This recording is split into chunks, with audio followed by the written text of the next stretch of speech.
Human metapneumo virus అన్నది కొత్తగా వచ్చిన వైరస్ ఏం కాదు. దానికి పెద్ద కంగారు పడాల్సినటువంటి అవసరం కూడా లేదు. ఎందుకంటే మేము పోయిన సంవత్సరం కూడా దీనికి వైద్యం చేయడం జరిగింది, ఆ ఇంతకుముందు సంవత్సరం కూడా చూడటం జరిగింది.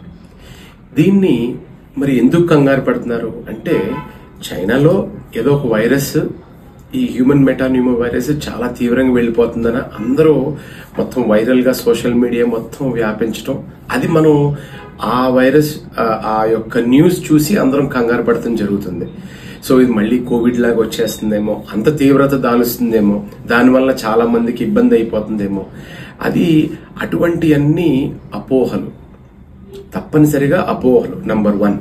నంబర్ 2, ఈ ప్రాబ్లం ఏంటంటే చైనా నుంచి ఏ ఇన్ఫర్మేషన్ వచ్చినా కూడా అక్కడ పూర్తిగా ఇన్ఫర్మేషన్ అందరికీ WHO కూడా లాస్ట్ టైం కూడా చాలా న్యూసెస్ చూసాం మనం, where they don't share all the information with everybody. So దాని గురించి కూడా కొంచెం డౌట్స్ ఉన్నాయి. కానీ చివరికి వచ్చేపాటికి నేను ఇందాక చెప్పినట్టు ఆల్రెడీ ఇంతకు ముందు ఉంది. సో ఇంతకు ముందు మనం ఆల్రెడీ గమనించాం ఈ హ్యూమన్ మెటాన్యూమో వైరస్ అనేది. సో దానికి సంబంధించిన లక్షణాలు ఏంటి? సో హ్యూమన్ మెటాన్యూమో వైరస్ లక్షణాలు అన్నవి చాలా సింపుల్ గా నార్మల్ ఫ్లూ ఏ అయితే లక్షణాలు ఉన్నాయో అవే లక్షణాలు.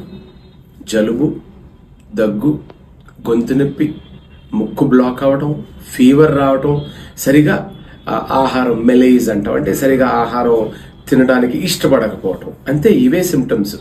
ఇవి చిన్నపిల్లల్లో వస్తుంది అండ్ వృద్ధుల్లో కూడా చూస్తూ ఉంటాం. అట్ ద సేమ్ టైం మనకు ఇమ్యూనో కాంప్రమైజ్, అంటే వేరే వేరే వ్యాధులు ఉన్నప్పుడు వాళ్ళకి దీర్ఘకాలంగా మందులు ఇస్తాం.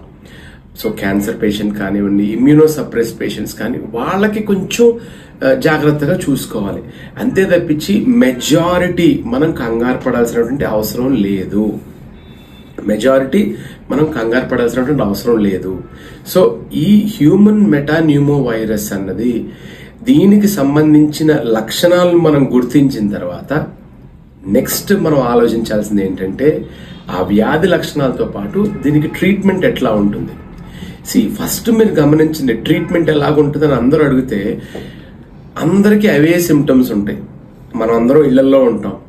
ఇళ్లలో ఉండి అందరికీ, మీకు నాకు అందరికి కూడా జలుబు రావచ్చు, దగ్గు రావచ్చు, శ్వాస తీసుకోవడానికి ఇబ్బంది ఉండొచ్చు. ఇటువంటి ఇబ్బందులు ఏ అయితే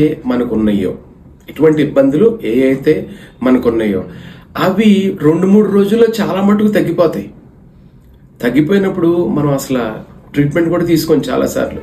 సో అదే విధంగా చాలా మటుకు ఈ సిమ్టమ్స్ మైల్డ్ సిమ్టమ్స్ ఉంటాయి, దానికి అదే తగ్గిపోతుంది. ఎప్పుడైతే సిమ్టమ్స్ మనకి ఆ లక్షణాలు తగ్గలేదో, ఎప్పుడైతే ఆ వ్యాధి లక్షణాలు తీవ్రంగా అయినాయో అప్పుడే యూజువల్గా అందరూ డాక్టర్ దగ్గరికి వెళ్తూ ఉంటారు. సో ఎప్పుడైతే జలుబు, దగ్గు తీవ్రంగా ఉంది, తగ్గట్లేదు అన్నప్పుడు డాక్టర్ దగ్గరికి వెళ్ళినప్పుడు మేము పరీక్ష చేస్తాం. చిన్నపిల్లల్ని పరీక్ష చేసినప్పుడు ఇంచుమించు వాళ్ళకి సంబంధించిన వైరస్ ఇల్నెసెస్ అందరికీ అవే ఇంచుమించు లక్షణాలు ఉంటాయి. కొంతమందికి జలుబు ఎక్కువ ఉండొచ్చు, కొంతమందికి దగ్గు ఎక్కువ ఉండొచ్చు, కొంతమందికి శ్వాస తీసుకునే ఇబ్బంది ఎక్కువ ఉండొచ్చు, కొంతమందికి జ్వరం ఎక్కువ ఉండొచ్చు. సో ఈ వ్యాధి లక్షణాలన్నీ ఇంచుమించు అలాగే ఉంటాయి. సో మేము పిల్లల్ని చూసినప్పుడు ఇది మామూలుగా ఉంది అనుకున్నప్పుడు మేము కూడా యూజువల్గా టెస్ట్లు ఏమి నిర్వర్తించాం, అవసరం ఉండదు. అవసరం ఉన్నప్పుడు ఏం చేయాలి, మనం వాళ్ళకి సింపుల్గా సపోర్టివ్ ట్రీట్మెంట్ ఇస్తాం అంతే. కానీ కొంచెం తీవ్రంగా ఉన్నప్పుడు మనం ఏం చేయాలి, అప్పుడు వాళ్ళకి దానికి సంబంధించిన టెస్టులు చేస్తాం. సో ఇది ఒక థ్రోట్ స్వాబ్ తీస్తాం. మన కోవిడ్ తీసినప్పుడు ఎలాగైతే నేజోఫెరింజియల్ కోవిడ్ థ్రోట్ స్వాబ్ ఎట్లా తీసేవాళ్ళమో అలాగే పోయిన ఇన్ని సంవత్సరాల నుంచి కూడా ఒక థ్రోట్ స్వాబ్ తీస్తాం. ఆ థ్రోట్ స్వాబ్ లో ఏ వైరస్ ఉందో మనకు తెలుస్తుంది కదా, దానికి ఒక ప్యానెల్ ఉంటుంది. సో అది ఇన్ఫ్లుయెన్జా వైరస్ అవ్వచ్చు, ఇన్ఫ్లుయెన్జా వైరస్ ఏ, ఇన్ఫ్లుయెన్జా బి, రైనో వైరస్ అవ్వచ్చు, లేదా ఎడినో వైరస్ అవ్వచ్చు, ఇందాక మనం అనుకున్నట్టు హ్యూమన్ మెటాన్యూమో వైరస్ అవ్వచ్చు. సో ఇటువంటి వైరసెస్ ఏముందన్నది మనం గమనించవచ్చు అంతే. సో ఇక్కడ మెయిన్ గా వాళ్ళకి సిమ్టమ్స్ ఎక్కువగా ఉందనిపిస్తే, దగ్గు గాని సిమ్టమ్స్ అటువంటి జ్వరం కానీ లేకపోతే బ్రీదింగ్ డిఫికల్టీ ఎక్కువగా ఉన్నదనిపిస్తే కంపల్సరీగా మీరు హాస్పిటల్కి రండి. తీవ్రంగా ఉంటే కంపల్సరీగా వాళ్ళకి ఇటువంటి ఈ వైరల్ ప్యానల్ అన్నది చేస్తాం. ఎప్పుడైతే ఆ వైరల్ ప్యానల్ టెస్ట్ చేసామో వాళ్ళకి యూజువల్గా 24 hours ఆ రిజల్ట్ వస్తుంది. కానీ ట్రీట్మెంట్ అన్నది ఓన్లీ సపోర్టివ్ ట్రీట్మెంట్. దీనికి యాంటీబయాటిక్స్ వాడాల్సినటువంటి అవసరమే లేదు. సో దిగులు చెందాల్సిన అవసరం లేదు, దీనికి యాంటీబయాటిక్ వాడాల్సినటువంటి అవసరం లేదు. Only supportive treatment. అర్థమైందండి? సో మా బేబీని హాస్పిటలైజ్ చేయాలా లేకపోతే ఐసీయూలో పెట్టాలా అన్న చింత లేకపోవడం మంచిది. మామూలుగా మీరు ఇంట్లో చూసుకుని తగ్గని పక్షంలో రండి, చూద్దాం. కంగారు పడాల్సిన అవసరం లేదు. మీ చిన్నపిల్లల డాక్టర్ దగ్గరికి వెళ్ళి చూపించుకోండి. ఆ లక్షణాలు తగ్గకపోతే 1-2 రోజుల్లో మనం గమనించాల్సిన లక్షణాలు ఏంటి? ఒకవేళ తీవ్రత, సార్ మేము ఎప్పుడు కంగారు పడాలి? సో యూజువల్గా అంటారు, సార్ మీరు కంగారు పడాల్సిన అవసరం లేదంటున్నారు, ఎప్పుడు కంగారు పడాలి అంటే ఎప్పుడు మనం అప్రమత్తంగా ఉండాలి. సో ఎప్పుడు కంగారు పడాలి, ఎప్పుడు అప్రమత్తంగా ఉండాలంటే కంపల్సరీగా డేంజర్ సైన్స్ చూసుకోవాలి. సో డేంజర్ సైన్స్ అంటే ఏంటి? నంబర్ 1, దగ్గు తగ్గట్లేదు, ఇంకా ఇంకా ఇంకా ఎక్కువ అవుతుంది. ఓకే, సో అది ఒక లక్షణం. 2, జ్వరం తీవ్రంగా ఉంది. జ్వరం తీవ్రత ఎక్కువగా ఉండి ఆ పిల్లలకి బాగా ఇబ్బంది అవుతుంది, అప్పుడు కంపల్సరీగా తీసుకురావాల్సినటువంటి అవసరం ఉంది. 3, ఆ దగ్గు వలన ఆ జ్వరం వలన శ్వాస తీసుకోవడం ఇబ్బంది ఉంది. శ్వాస తీసుకోవడం ఇబ్బంది అంటే ఆయాసం ఆర్ దమ్ అంటాం మనం. సో ఆ లక్షణాలు, ఈ 3 లక్షణాలు ఉన్నా, లేకుంటే పువర్ ఫీడింగ్ కానీ ఈ లక్షణాలు ఉన్నప్పుడు సరిగా పాలు తీసుకోకపోవటం, సరిగా ఫుడ్ తినకపోవటం, లేకపోతే సరిగా నిద్ర లేకుండా చిరాగ్గా కంటిన్యూస్గా ఏడవటం, లేకపోతే బ్రీదింగ్ సరిగా లేకపోవటం, ఈ దగ్గు వచ్చినప్పుడు దమ్ము వచ్చినప్పుడు బ్రీదింగ్ సరిగ్గా లేకపోవటం, poor feeding, poor sleeping, poor activity, ఈ 7-8 లక్షణాలు ఉంటే తప్పనిసరిగా తీసుకురావాలి. ఇవి గుర్తుపెట్టుకోండి సుమా. ఇవన్నీ కూడా హ్యూమన్ మెటాన్యూమో వైరస్ లక్షణాలే కాదు, ఏ రెస్పిరేటరీ ఇల్నెస్ ఉన్నా కూడా ఇవే లక్షణాలు ఉంటాయి. సో దానికి మనం కంగారు పడాల్సిన అవసరం లేదు. ఎప్పుడు మాదిరిగా ఏ ఉందో అవి కూడా కంపల్సరీగా ఆ లక్షణాలు చూసుకుని అవసరమైతే ఒక రెస్పిరేటరీ ప్యానల్ చూసుకోవటం, లేదా కోవిడ్ ఆర్టీపీసీఆర్ చూసుకోవటం. ఎందుకంటే ఇందులో కోవిడ్ కూడా ఉంది కదా, Covid has also become endemic. So మనం కంగారు పడకుండా సంయమనం పాటించి ఎటువంటి దానికి మనం ఇంట్లో మనం చిన్నగా చికిత్స తీసుకుని, జ్వరం ఉంది, మైల్డ్గా ఫీవర్ ఉంది, మైల్డ్గా జలుబు ఉంది, లేదు 2 రోజుల్లో తగ్గట్లేదు అన్నప్పుడు మనం డాక్టర్ దగ్గరికి వెళ్ళటమే. అంతకుమించి కంగారు పడాల్సినటువంటి అవసరమే లేదు. నేను ఇందాక చెప్పినట్టు యాంటీబయాటిక్స్ వాడాల్సినటువంటి అవసరమే లేదు. సో ఎప్పుడు మనం భయపడాలి, కంగారు పడాలంటే ఇట్స్ నాట్ అబౌట్ భయం, is not about metapneumo virus.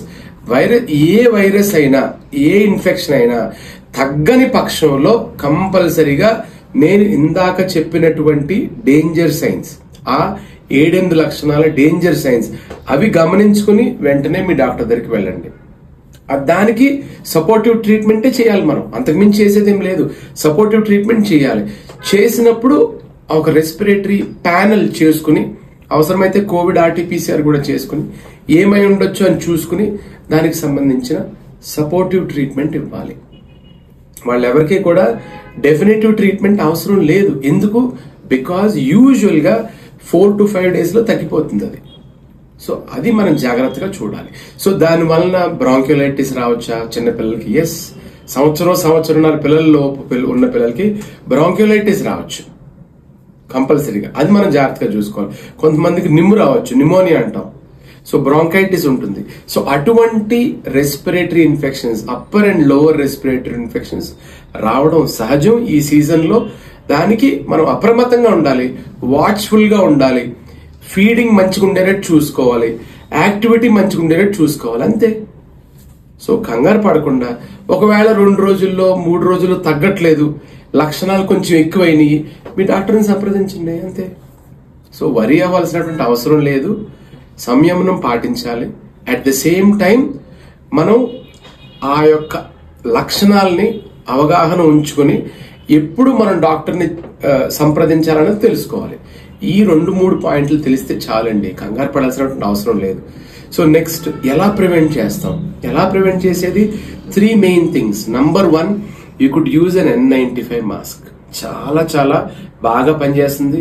ఈ హ్యూమన్ మెటాన్యూమా వైరసే కాదు, కోవిడే కాదు, ఏ వైరస్ ట్రాన్స్మిషన్ అయినా సుమారు 99% వరకు కూడా స్ప్రెడ్ ని అరికడుతుంది.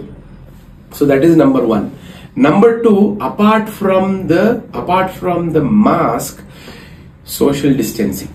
ఒక మనం ఎప్పుడైతే ఈ ప్లేసెస్ లో ఉంటాయో, బిజీ ప్లేసెస్ ఉంటాయో, ఆ బిజీ ప్లేసెస్ ని మనం అవాయిడ్ చేయాలి. కొంచెం సోషల్ డిస్టెన్సింగ్, దూరంగా ఉండాలి.